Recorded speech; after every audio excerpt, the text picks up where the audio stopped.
Assalamu alaikum. Welcome to my YouTube channel The Wisdom House. My name is Babar Shahzad. Last lecture में हमने biology की definition और biology की जो डिवीजन्स हैं उसके बारे में पढ़ा. आज हम पढ़ेंगे बायोलॉजी की ब्रांचेस जो हैं. तो बायोलॉजी की बहुत सी मेन ब्रांचेस हैं. जो सबसे पहली है वो है मॉर्फोलॉजी. मॉर्फोलॉजी जो है इसमें हम फॉर्म एंड स्ट्रक्चर पढ़ते हैं लिविंग ऑर्गेनिज़म का, यानी लिविंग ऑर्गेनिज़म की जो बनावट है वो मॉर्फोलॉजी कहलाती है. उसके बाद है मॉलिक्यूलर बायोलॉजी, जिसे हम बायोकेमिस्ट्री भी कहते हैं. तो बायोकेमिस्ट्री में हम जो बायोमॉलिक्यूल्स हैं उनके हवाले से पढ़ते हैं. बायोमॉलिक्यूल्स जो हैं वो कौन कौन से हैं, यानी ऐसे मॉलिक्यूल जो ज़िंदा चीज़ों में पाए जाते हैं, जैसे कि पानी है, proteins, carbohydrate, lipids, nucleic acid वगैरह, ये सारे के सारे बायोमॉलिक्यूल्स हैं. और ये बायोमॉलिक्यूल्स जो हैं ये मिलकर बायोकेमिस्ट्री बनाते हैं. और यानी जो लिविंग ऑर्गेनिज़म के मॉलिक्यूल की स्टडी है वो बायोकेमिस्ट्री या मॉलिक्यूलर बायोलॉजी कहलाती है. उसके बाद है एनाटॉमी. एनाटॉमी जो है वो internal structure of living organism होता है, यानी जो ज़िंदा चीज़ें हैं उनका जो इंटरनल स्ट्रक्चर यानी अंदरूनी साख्तें. फॉर एग्ज़ाम्पल इंसान है तो इंसान के अंदर कौन कौन से स्ट्रक्चर हैं और उन स्ट्रक्चर की आगे कैटेगराइज उनको कैसे किया जाता है. मसलन हमारा दिमाग है, ये भी इंटरनल स्ट्रक्चर है. तो दिमाग के आगे जो हिस्से होंगे उन सब की स्टडी जो है वो एनाटॉमी कहलाएगी, एनाटॉमी ऑफ ब्रेन कहलाएगी. और जो सारे स्ट्रक्चर हैं इंसान के अंदरूनी वो ह्यूमन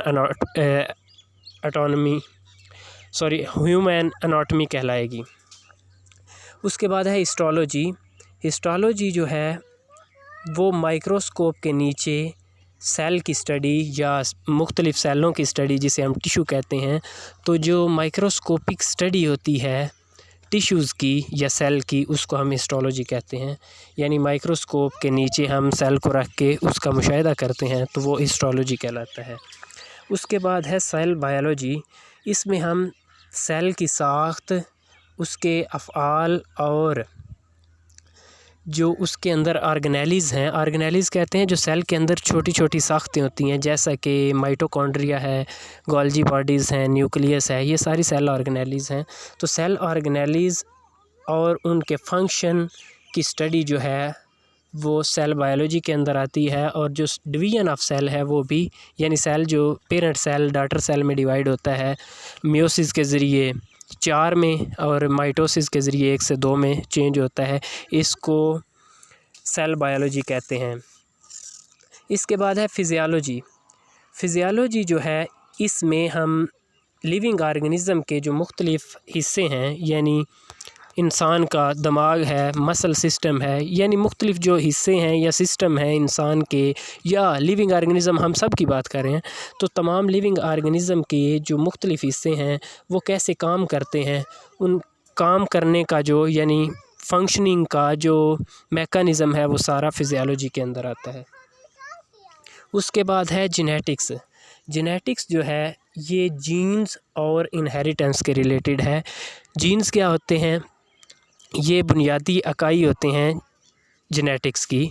और इनहेरिटेंस क्या होती है, इसको उर्दू में विरासत कहते हैं, यानी जो पेरेंट से नेक्स्ट जनरेशन में यानी बाप से बेटे में मुंतकिल होती है, यानी बाप से नई औलाद में, सिर्फ बाप से नहीं माँ बाप दोनों से होती है ट्रांसमिट, तो उसको हम इनहेरिटेंस कहते हैं. उसके बाद है एम्ब्रियोलॉजी. एम्ब्रियोलॉजी जो है वो एम्ब्रियो की स्टडी है. एम्ब्रियो क्या होता है, यानी एक ऐसा ऑर्गेनिज़म जो एग के अंदर है या माँ के पेट के अंदर है, लेकिन वो अभी डेवलप होना है उसने. तो जो उसकी डेवलपमेंट होगी एम्ब्रियो की, यानी ज़ाइगोट बनने के बाद जो चीज़ होती है वो एम्ब्रियो कहलाती है. तो एम्ब्रियो की जो डेवलपमेंट है वो एम्ब्रियोलॉजी कहलाती है. उसके बाद है टेक्सोनोमी. टेक्सोनोमी जो है वो क्लासिफिकेशन का एक ऐसा अमल है जिसमें मुख्तलिफ़ स्पीशीज़ जो हैं उनको क्लासिफाई किया जाता है, उनको टैक्सा में रखा जाता है।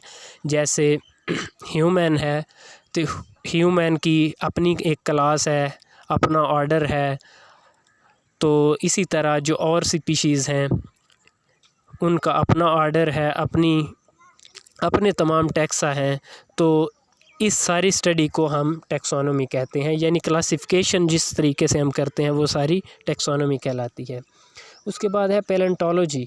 फॉसिल की जो स्टडी होती है वो पैलेंटोलॉजी के अंदर आती है। पैलेंटोलॉजी फॉसिल की स्टडी है। फॉसिल क्या होते हैं? जो ज़ेरे ज़मीन जानदार या पौधे सदियों पहले दरगोर हो गए थे, उनके गलने सड़ने की वजह से जो आजकल तेल निकलता है ज़मीन से, वो सारा फॉसिल फ्यूल की वजह से है, सारा फॉसिल फ्यूल है। तो जो फॉसिल की स्टडी होती है वो पैलेंटोलॉजी कहलाती है। उसके बाद इन्वायरमेंटल बायोलॉजी। इन्वायरमेंटल बायोलॉजी जो है वो लिविंग ऑर्गेनिज़म का अपने माहौल के साथ जो ताल्लुक़ होता है उसके हवाले से है, यानी लिविंग ऑर्गेनिज़म अपने माहौल के साथ कैसे इंटरेक्ट करते हैं, आलूदगी पैदा करते हैं या माहौल से चीज़ें हासिल करते हैं, माहौल में चीज़ें छोड़ते हैं। ये सारा जो है ये इन्वायरमेंटल बायोलॉजी के अंदर आता है। सोशियो बायोलॉजी ये सोशल बिहेवियर के मुतालिक है, यानी जो जानदार हैं, तमाम लिविंग ऑर्गेनिज़म हैं, ये एक दूसरे के साथ इनके ताल्लुकात कैसे हैं, इन ताल्लुकात का जो मुशाहिदा है वो सोशियो बायोलॉजी के अंडर आता है। अब पैरासाइटोलॉजी। पैरासाइटोलॉजी है स्टडी ऑफ पैरासाइट्स। पैरासाइट्स क्या होते हैं? पैरासाइट उन ऑर्गेनिज़म को कहा जाता है जो किसी दूसरे ऑर्गेनिज़म के ऊपर रहते हैं और उनसे खुराक हासिल करते हैं, बदले में उनको नुकसान पहुंचाते हैं। जैसा कि जुएँ होती हैं सर में, तो वो बदले में नुकसान पहुंचाती हैं और खुराक हासिल करती हैं इंसान से। तो ये पैरासाइट की बेस्ट एग्जांपल है। आगे है बायोटेक्नोलॉजी। बायोटेक्नोलॉजी जो है ये लिविंग ऑर्गेनिज़म को इस्तेमाल करना इंसानियत की फ़लाह के लिए, यानी लिविंग ऑर्गेनिज़म को हम इस्तेमाल करके फ़ायदा उठाते हैं, तो वो बायोटेक्नोलॉजी के अंडर आता है। लिविंग ऑर्गेनिज़म में बैक्टीरियाज़ हैं कुछ जो हम दही जमाने के लिए इस्तेमाल करते हैं। तो वो बैक्टीरिया जो हैं हम दही जमाने के लिए जब इस्तेमाल करते हैं तो वो बायोटेक्नोलॉजी कहलाएगी, यानी बायोटेक्निक कहलाएगी। तो लिविंग ऑर्गेनिज़म को इस्तेमाल करके इंसानियत की फ़लाह के लिए जो काम किए जाते हैं वो बायोटेक्नोलॉजी के अंडर आते हैं। इम्यूनोलॉजी। इम्यूनोलॉजी नाम से ज़ाहिर है इम्यून सिस्टम के बारे में है। इम्यून सिस्टम होता है मदाफ़ती निज़ाम, यानी कि जो बीमारियों के ख़िलाफ़ लड़ता है वो सिस्टम इम्यून सिस्टम कहलाता है। तो इम्यून सिस्टम की जो स्टडी है वो इम्यूनोलॉजी कहलाती है। इम्यून सिस्टम जो है वो एक डिफेंस सिस्टम है बीमारियों के ख़िलाफ़। तो उसके बाद है एंटोमोलॉजी। एंटोमोलॉजी जो है वो इंसेक्ट्स की स्टडी है, यानी जो हशरात हैं, छोटे छोटे कीड़े मकोड़े, उनकी स्टडी जो है वो एंटोमोलॉजी कहलाएगी। उसके बाद लास्ट है हमारे पास ब्रांच बायोलॉजी की, फार्माकोलॉजी। फार्मा मीन होता है मेडिसिन्स, तो फार्माकोलॉजी जो है वो ड्रग्स से रिलेटेड या मेडिसिन से रिलेटेड है। अब वो मेडिसिन या ड्रग्स किसी भी इन्फेक्शन के ख़िलाफ़ हो सकती हैं, पैरासाइट के ख़िलाफ़ हो सकती हैं, या किसी भी डिज़ीज़ के ख़िलाफ़ हो सकती हैं। तो ये सारी जो अद्वियात बनाने का अमल है ये फार्माकोलॉजी में आता है। तो ये सारी थी ब्रांचेस बायोलॉजी की जो डिटेल से समझा दी गई।